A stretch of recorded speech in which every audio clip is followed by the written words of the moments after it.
morning, Marjon.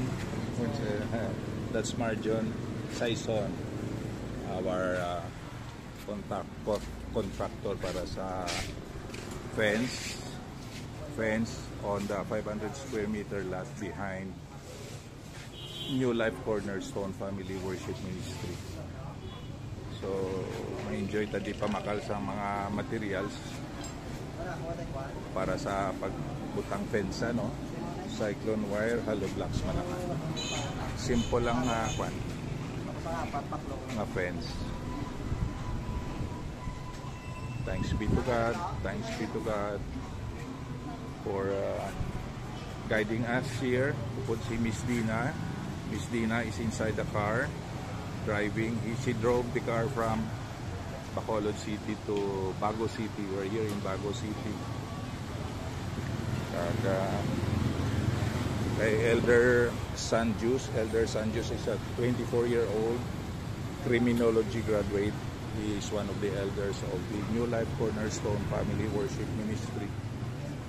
Nami gali na di nga hardware bago pa lang ko di kasulod sa alongside hardware. Pila ka bilog bakal mo trapal? So pila ang may guan? 350? 350? May ilikagid ya sa Pentagon, 5 mo. Pentagon. Bakod na nga sa government sa USA may ginatawag nga Pentagon, 5 ka size. Kaya gina sa military ya.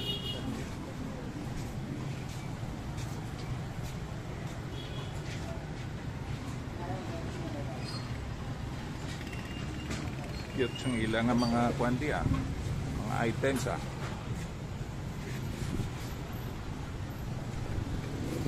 Cute ang ilang lababo. Mayari pa sila sa welding. The welding machine, gagmay lang siya. Hand tools. Okay. Thank you, Lord. Hallelujah.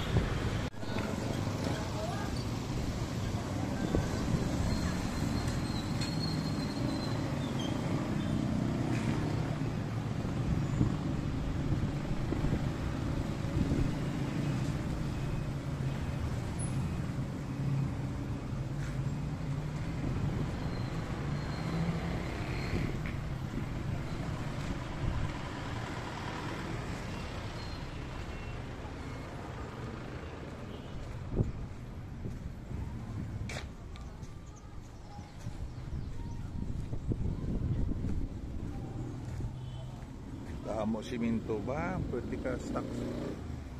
Grabing pundo nila nga simento taom.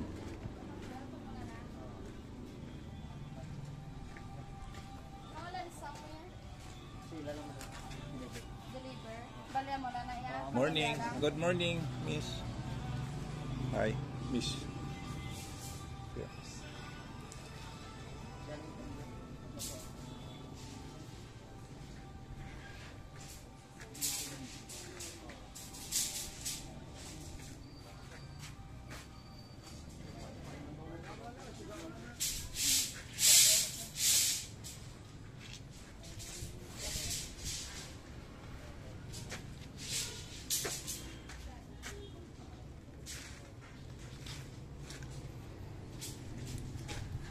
Ayun gida. Kompleto sila. Alongside hardware, Bago City. Alongside hardware. Kompleto gid kamo. Thank you. Kompleto gid sa YouTube channel. Tanawan nyo lang sa 2K Reform. 2K Reform. 2K Reform YouTube channel. Salamat gid mi sa inyo ma-update ng services kay Miss Venus. Kinakastoryan ay kami. Wala si Miss Venus, Miss, no? Oo, absent. Ikaw ya Miss Neptune? Anggala na daya. Anggala na. Bas magsikato ka ron, sir. Ay, damo na. 12 years ko na ni nga hobby, Miss. This is not money making. Kuan na niya, hobby lang ni. Pero sa church, usually sa church ko ga document. For entertainment. Kag sa